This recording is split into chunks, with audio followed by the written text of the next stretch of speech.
So, Queendom Puzzle. I wanted to try out something differently this time. I feel like when they split up the performances into episodes, I'm always more biased towards the episode 1 performances as compared to the episode 2 performances. I don't know, it's just the way they edit them or the way they format them. It feels like they're the ones that they're pushing and they're the ones that they're angel editing, and I somehow find myself falling for that even though I can see through it. So I wanted to do it differently this time and watch all of the performances together, which meant having to essentially jump around spoilers for episode 1 for an entire week, which hasn't been that difficult to do because honestly speaking, I don't think a lot of people are watching the show. I think Mnet survival shows have kind of lost their charm because of their very obvious manipulative tactics. But I'm still here, I'm still watching, and honestly speaking, I kind of like it. The whole thing about reality television is how can you make it interesting? If I think about the reality TV shows I enjoy watching from the Western world, I think about a lot of obviously romance-based shows like maybe Bachelor, Love Island, things like that, which are fun to watch because there's like conflict in them, which creates drama.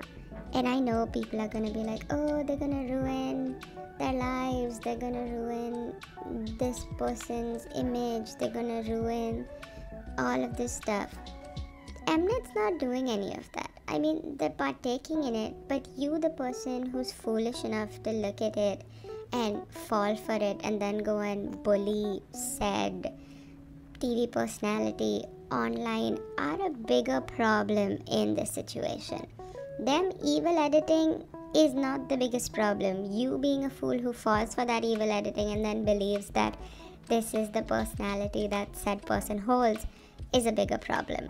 If you can just watch the show for what it is and all the drama that they're creating for what it is, like, you know, it's just to spice up the show, you can live a very peaceful life. And I think that's what I'm doing because I really enjoyed all the drama they created, especially when we come to talking about episode 2 and them having the live stream where Bora had to pick and Jiwon had to pick the teams in front of them. Like that's so sly, but that's also so entertaining, you know what I mean? So I really don't have that much of a problem with all this evil editing. I know people do, but you know, grow up. It's a TV show, don't invest so much time in it then, okay.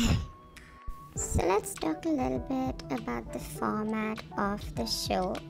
They have created what they're calling tier systems, which is 4 tiers of 7 essentially. The show started off with 28 contestants to be able to divide them into groups of 7, 4 groups of 7, but since 2 people have left the show, they're now stuck with 26, and now they're doing the 7-7-6-6 format. But essentially it's just 4 tiers, tier 1 being the highest, tier 4 being the lowest, and the ones who end up in tier 1 at the end of the show, the top 7, are the ones that are going to be in the final group's lineup. Now for the first episode, the tier system is based on their already existing journey as K-pop idols. Basically just a cumulative score of their K-pop idol career so far. And the 2 major factors that they're taking into consideration for that are 1, the total number of rank 1 that they have scored on music shows, and 2, the highest number of album sales they've had of a music release in the first week of it. So an aggregate of these scores have divided the contestants into 4 tiers.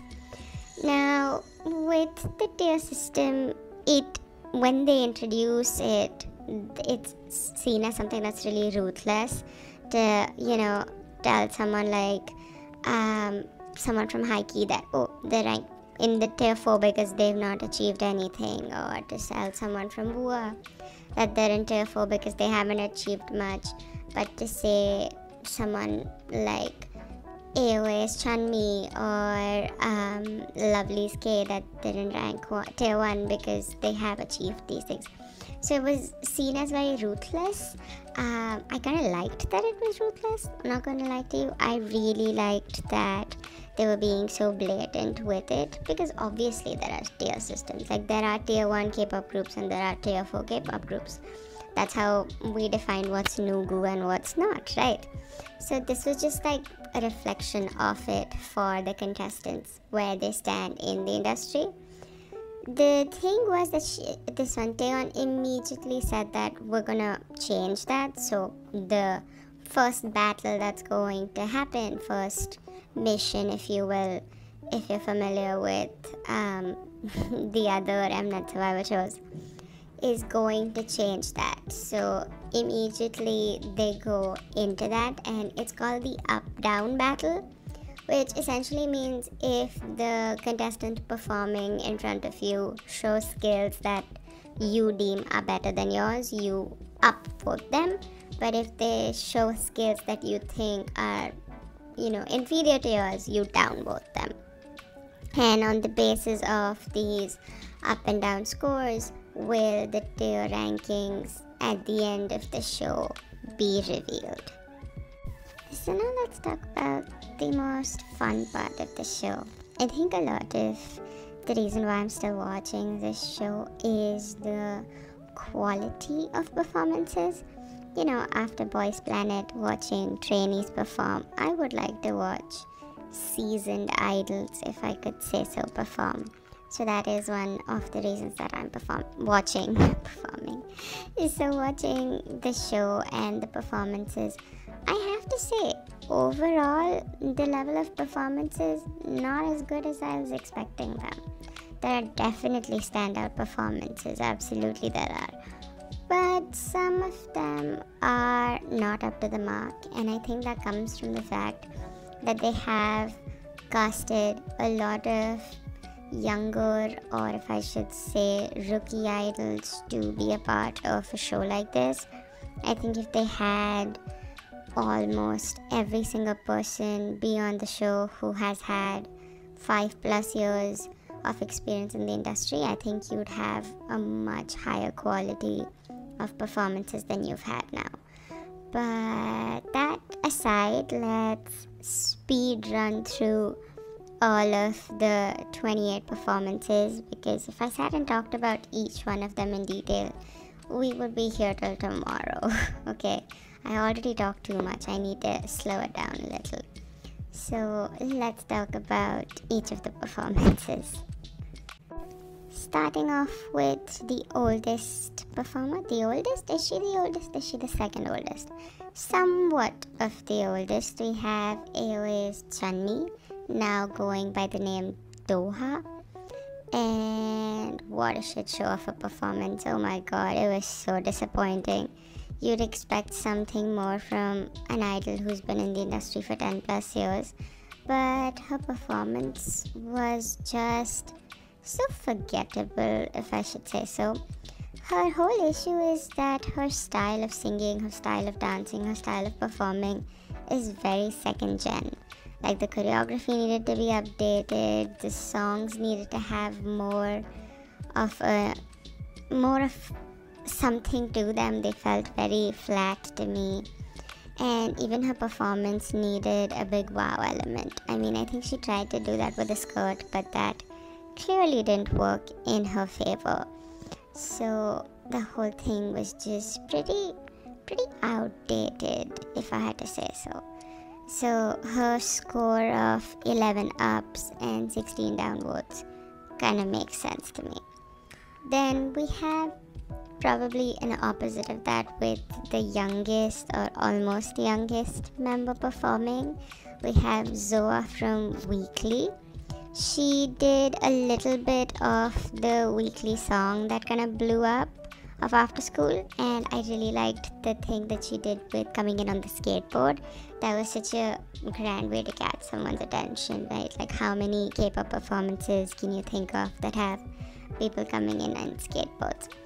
But then she did an FX song, and I don't know about you, it just didn't fit her vibe, in my opinion. It felt really, I don't know, when I think of FX, I don't think of someone as cutesy as her doing it. I think of someone in a more edgy persona on stage doing it. She has a very, oh, I'm a maknae, I do cute concepts energy, so I didn't think the song fit her well. I do think she has good, technical ability as a dancer. Like, I can see that her lines and stuff are sharp, but it needs to be seasoned. Like, she probably doesn't have like a good choreographer or a dance trainer who's helping her, because you can't see her actual talent be shown. You're just seeing a little bit of it. Then we have Jiwoo of S, and she has only debuted 70 days ago. I think that's what her thing was, and it shows. It clearly shows, because she cannot keep up with what's happening at all. Like, I saw an idea. I saw a creative direction that could have worked out really well in her performance, but the execution of it was so bad. Her dancing was so sloppy, her stage presence was all messed up, and this looks like a trainee performance. This looks like something I would have seen on Boys Planet, not something I expected to see on a show like this. This is the whole thing. You need to get seasoned idols for a show like this to work. Not someone who's not even debuted a year ago. She doesn't know what she's doing. Look at the facial expression she's trying to give for a song that's wayv is completely different. The outfit choice was bad. It's probably one of my least favorite performances of both the days combined. Then we had Cherry Bullet's Jiwoon, and this is how you do a performance for a show like this. Other than having great vocal range and having good dancing ability, you have to have a performance that engages people. Like the way the Weekly Girl did, Zoa. She did this thing with the skateboard that got everyone's attention. Chunmi tried to do that with the skirt thing, change it up a little bit, grab everyone's attention. But they did it for such a short period of time that everything else felt forgettable. With Jiwoon's performance, she was always doing something to keep your attention to her. It could be the overtly sexy choreography, the formations, the change up of the background sound. It's just how you create a wholesome performance. Like, every aspect of it kept you engaged. Every aspect of it was mind-blowing, and it didn't help that she has phenomenal talent to add to it.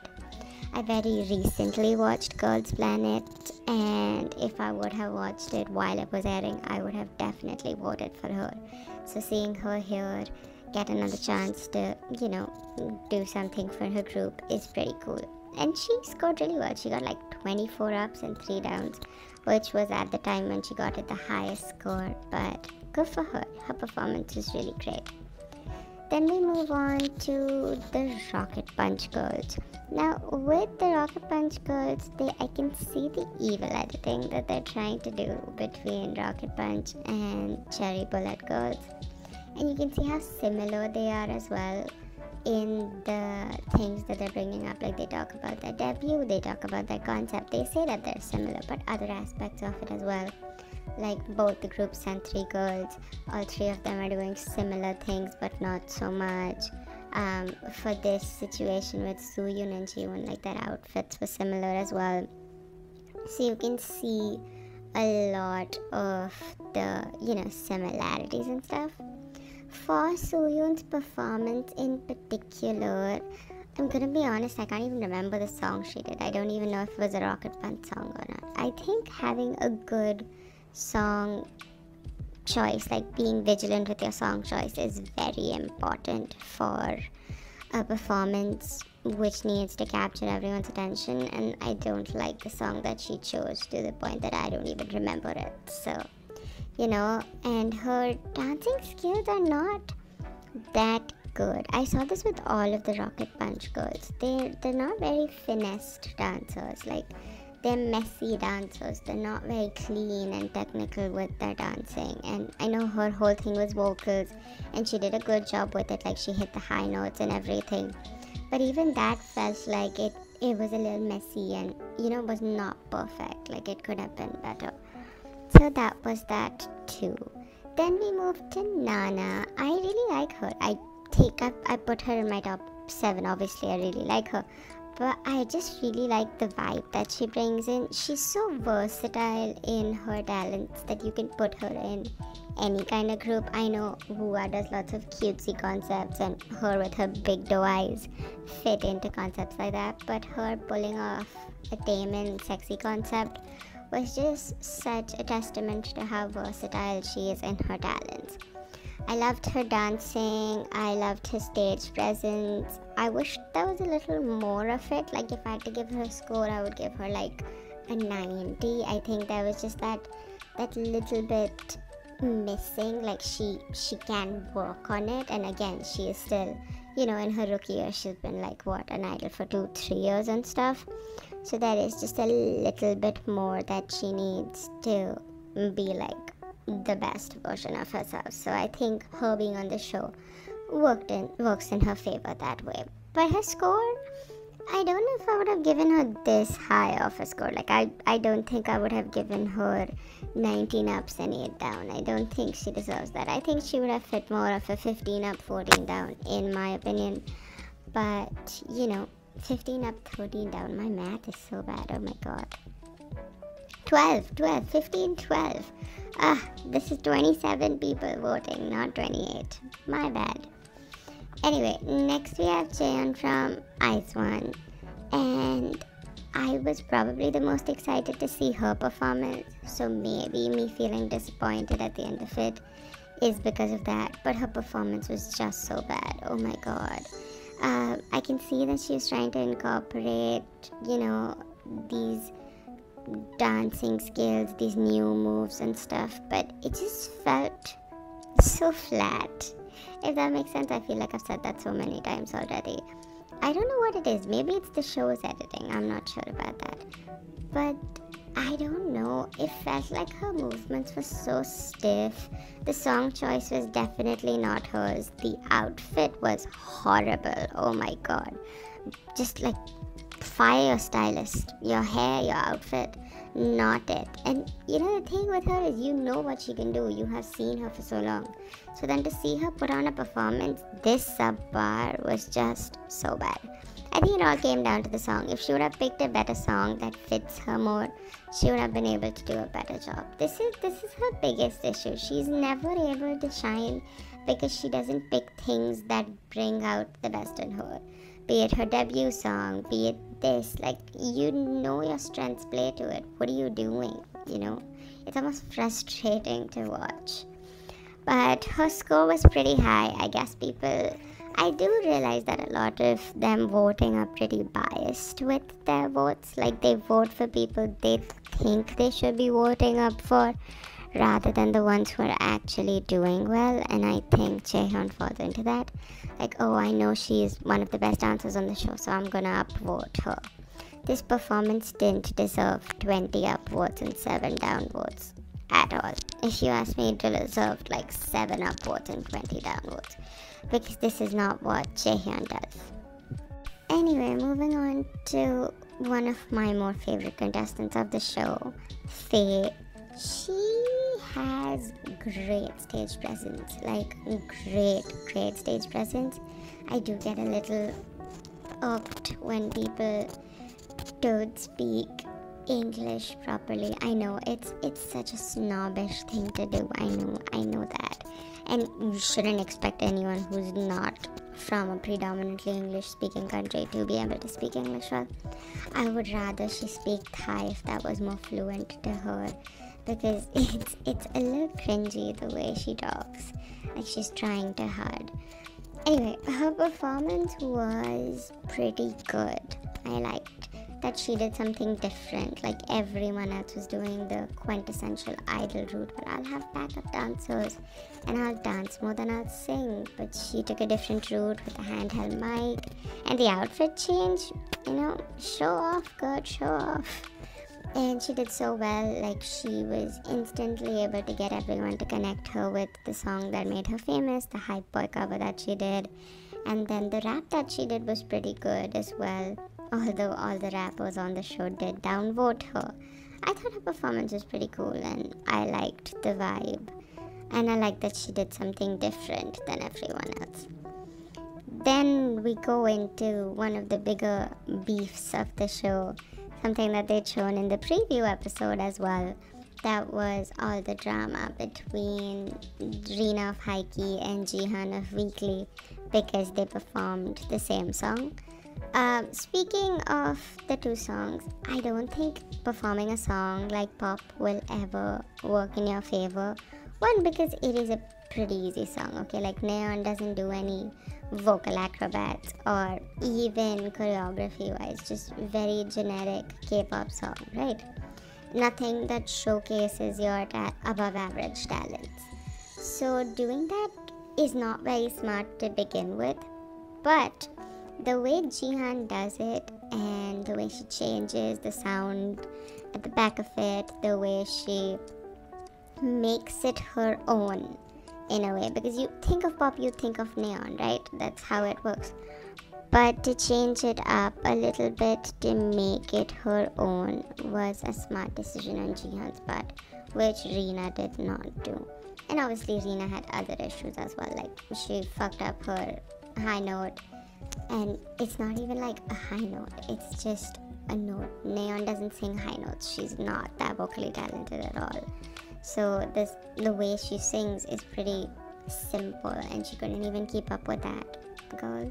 Hopefully that was because she was nervous and not because that's her vocal talent. I liked that she did this whole thing with starting off the song with her performance with something that we would know her from. Like the way she started, that was really nice, by performing the Haiki song that was really famous and doing it in her own way. When we watch the other Haiki girl do it, she does it in her own way, so I thought that was really nice. But yeah, her performance was pretty forgettable, so an 8 up, 19 down for Reena makes sense, and a 17 up and 10 down for Jihan makes sense. Pretty accurate votes.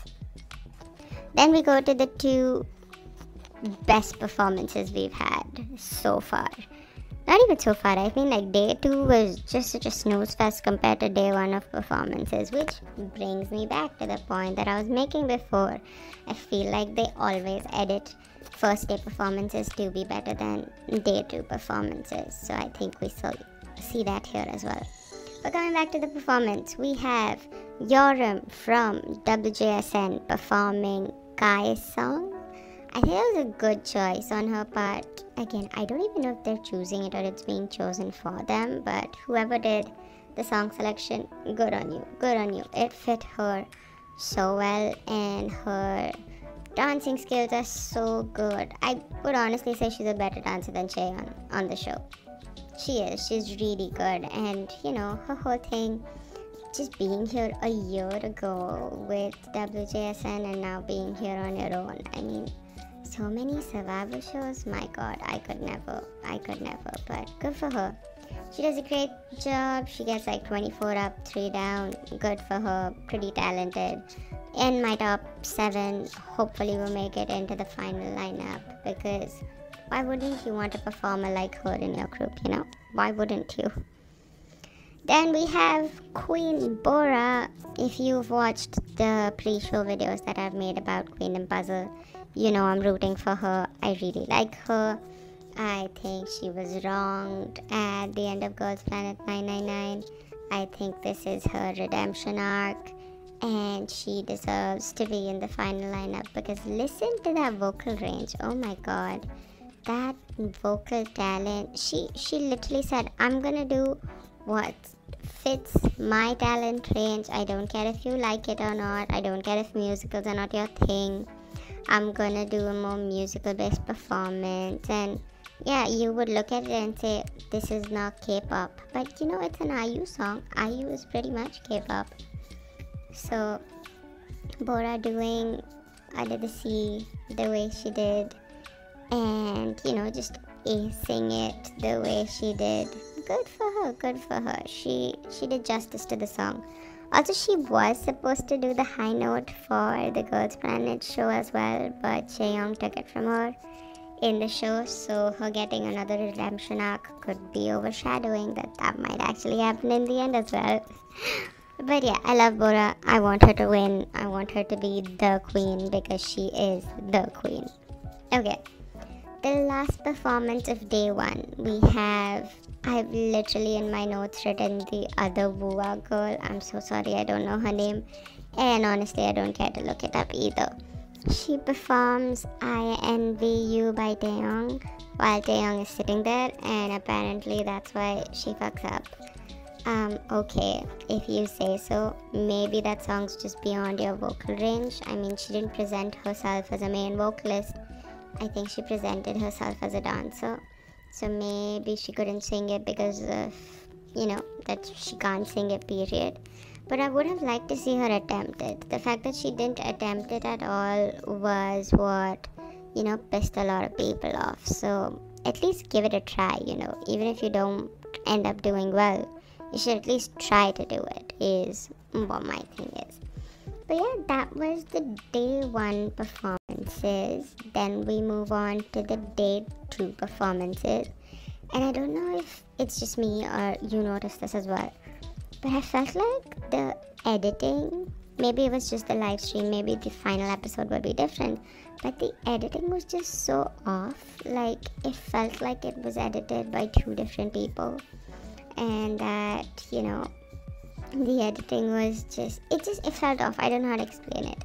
The way it was transitioning, the way it was going from performance to performance, the way it was cutting from things they heard, it just felt so badly edited, if that makes sense.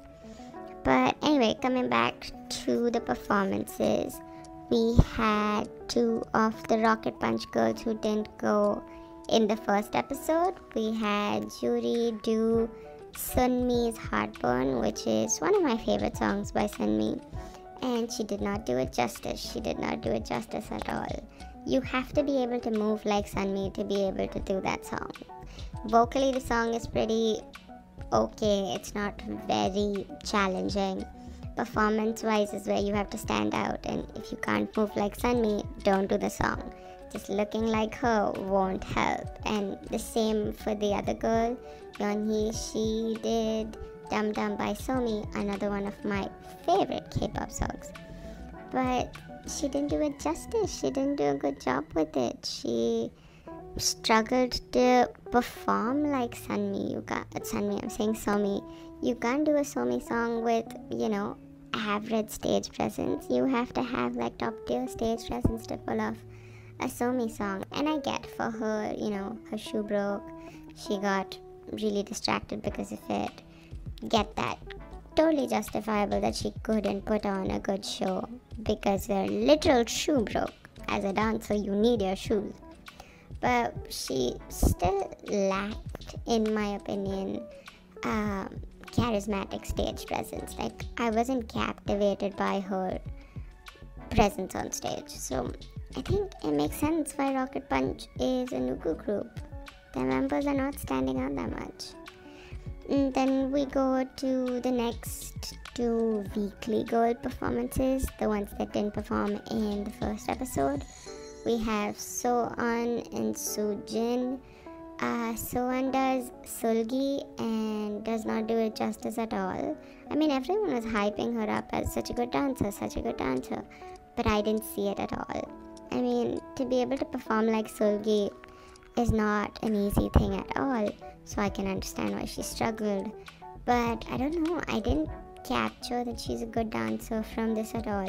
I feel like I captured that more from the B-roll that they were showing of all the behind the scenes footage rather than her performance. And I'd say this for the Signal song performance also. I completely forgot that she was in the, you know, good group, if that makes any sense, because it was so bad. Just so bad. I didn't like it at all. I felt like the whole performance was flat. She's not very expressive with her face. She doesn't have that much stage presence. Her dancing on stage just seems average. Just not my cup of tea at all. 13 ups and 14 downs. Too high in my opinion. Then we had another member from Weekly, Soojin. Her performance, I mean, she did Flower by Jisoo, and I liked how she changed it up a little bit. But again, she doesn't have that much talent, or that much talent that showed through the song. I like how she made the song her own. I liked that about her performance and how she did such a better choreography than Jisoo ever could. But there was something else, like vocally the song wasn't that fitting for her either. Didn't like it. I just didn't like these two Weekly girl performances. I liked the original two much better. Then we have, I've again written second triple F girl. I haven't get to learn her name, and from the way the performance went, won't be. Deserves to be the least scored performance. I mean, I think she got like 2 ups and 25 down, which is exactly the opposite of what Bora got, and it makes sense. The performance was very bad. Like, she doesn't have good coordination. I don't think she knows how to dance at all. I don't understand how she's in a debut group. I mean, she's bragging about the fact that she has 0 trainee days. You need training, girl. You need to train. You're not a good performer at all. Maybe she has good vocals, but since she's lip syncing or backtrack syncing, if you will, for most of the performance, I couldn't catch on to that. Anyway, forgettable performance. Don't think she'll be making it into the top 7 at all. Then we have a more interesting performance, but we have a J-pop idol. Her name is Miru. She was there for Produce 48 and stuff, so she's been a part of the K-pop scene a little bit. But her performance was so good. Like, I really liked her performance. She was standing there on stage with a mic, and she was able to capture my attention more than so many performances could. She just has that about her. She has that stage presence where she can capture you. The only issue is that K-pop is so biased to dancing that if someone's not dancing, they don't see the performance as good and don't think of them having good stage presence, which is such a flawed way to look at the entire thing, in my opinion. I think her performance was good, was better than what she scored, like 5 ups and 22 downs. She deserved much more than that. I feel like by the time they were getting to the end of the performances, I mean, we don't know if this is the chronological order that they shot the show in, or that the way they voted in happened. This is what they're showing us, but it felt like they were more lenient early on in their voting and now are more strict in their voting. I could also see it being like, oh, I have already gotten my share. You know, I scored my score, so I really don't care what happens to someone else. I think that could also be the reason why the latter performances aren't done that well. But I don't know, I thought she was good. I thought she deserved more. Then we go into sort of this rappers versus rappers section, where we have the 3 designated rappers of the show: Sangha from Lightsum, Yeon, and this one Yuki from Purple Kiss. So we have the 3 of them go one after another. We start off with Yuki from Purple Kiss, and you know, her performance, I have seen better from her, is all I'm gonna say. Her performance was really forgettable. I mean, she came in with that red suit and I thought she was gonna blow us all away, but was pretty forgettable, her performance, in my opinion. Not that the other one did well, like the one that they were pitting her with, the Lightsum girly, Sangha, I think that's her name. She is what you would call an overperformer. Like, she thinks giving 200% on stage is what's working for her, because it's not. she's a little messy with her performance. She needs to tone it down a little so that she can finesse her skills. Calling her little Soyeon is such a stretch, even though I am not a big fan of Soyeon myself. But come on, she hardly has the same amount of rapping skills. Don't kid yourself. And I would say Yeon is the better rapper of the three of them, but she didn't do much to prove my point. Like, why would you perform a song that you know is flopping everywhere? Like, I get it. Maybe from a marketing standpoint, you're thinking, one or two people will hear it and maybe want to download the song and it'll work in my favor. But from the show's point of view, I wish she would have done something CLC or just something that showcased her talent better, because this song is a snooze fest. Cherry Coke's not doing well for a reason. It's a bad song. So it's a bad song to start off your journey on the show with. And again, I think people voted for her because they think they need to vote for her, because they've seen her skills and think it's better. Because this performance was not a 19 up and 8 down worthy performance at all. And now I don't want anyone to say that I'm being such a hater, because Yeon is my favorite contestant on the show. I'm not being a hater. I just have better expectations from her than I do, say, anyone else on the show. But with that being said, I don't think she did a good job in this performance and can do better. Okay, moving on. We have one of the girls that quit. I don't care. She was here. She did something, I think. Didn't catch anyone's attention. Very forgettable. Moving on. Then we had the last cherry bullet girl, Cherin. And again, I don't know much about the group other than the members who were in Girls' Planet. But I remembered her from EXO Kitty. Like, she had a little bit of a role in the show. Not even a little bit, like she made a cameo on the show. So I remembered her from there and I got really excited. But yeah, she didn't do a good job, and it must be so embarrassing for her because her other two members did so well and she didn't even like scratch the surface. Like, her song choice wasn't that good as well. It didn't do much for her. I know Bicycle's a great song, but if you can't pull it off, you can't pull it off. If you're gonna do a Chunga song, you have to do it well, you know. You can't half-ass it like this. So I didn't really like her aspect, her performance, her outlook to all of this at all. Just not my cup of tea. Then we go on to Ellie from Wakey Makey. Very forgettable performance. I loved her outfit. I thought she was gonna do something so cool and just didn't do anything. I can't even remember the song that she did. That's how boring it was. So the 4 up and 23 down score, I think, is deserved. Then we had Jui. I was so disappointed with this. I thought she was gonna like blow all our minds away and be like, yeah, this is why I deserve to be here. But her performance was so lackluster. I get that she had to do everything on her own because she's not in a company anymore. She's doing everything on her own. But I think she could have at least hired a choreographer for herself so that they would have helped, you know, make the performance better. I know her talent range. I know what she can do. So I would love for her to showcase that, but she didn't do a good job showcasing that here, which was a very yikes moment. Like, I watched it and I had to like look away because it was so bad. Then we come down to the last two performances. We have the second high key girl. I think her name is Hweso. I don't know how to pronounce that at all. Please correct me on how to pronounce her because I like her. I thought she was so cool. I loved her stage presence. I loved her performance. I loved that both the high key girls started their performances with a song that is so distinct and recognizable to them and then transitioned into something so different. And I think she was able to do a good job with it. I think she showed herself as a true all-rounder.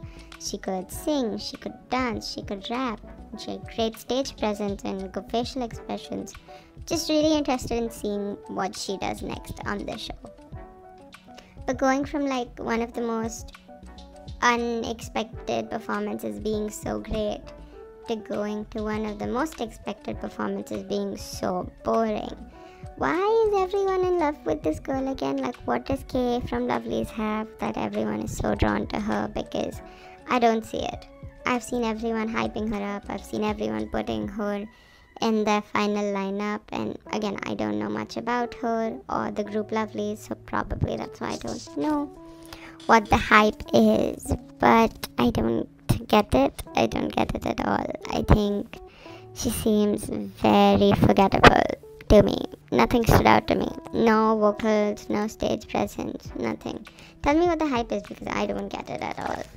But yeah, with that, we have finally gone through all 28 performances. My god, I have been talking for an hour straight. But the episode isn't over yet. The episode isn't over at all. We go through into what is supposed to be their Queendom headquarters, if you will. It's just some random building in Seoul. It's not that fancy. But they've done it up pretty well, and they've done it up to fit the theme of the show. And this is where we see all the benefits come in. This is where we see all the good stuff for the next performance. So we have already seen the signal songs, right? Snap and Charismatic came out before the show did. So we know who goes into which group and how it all, how the final product looks. But how it's made, what the journey it takes to make that, is what we're going to be seeing now. And because it's so integral to what happens in the next episode, I'm going to cover most of it in my next video, which is essentially an updated spoilers on episode 3. So look out for that. But yeah, this is all I have to say about the first 2 episodes of Queendom Puzzle. I'm liking the show. I'm not obsessed with it yet. It is an interesting way. I do think episode 2 got me into it more than episode 1 did. Like, I watched episode 1 and I was like, do I want to watch episode 2 live? Should I wait for another day or 2 to watch it? But I watched episode 2 when it came out live and was pretty happy. Got really invested. Not 100% invested, but more invested than episode 1 left me. So I'm really excited to see what happens next, and I'm going to be talking more about this in my next video. So I'll see you there. But yeah, tell me what you thought. Tell me which performances stood out to you, who you're rooting for, who's in your top 7, and what did you think of the episodes so far. Okay, I'll see you in my next video. Bye.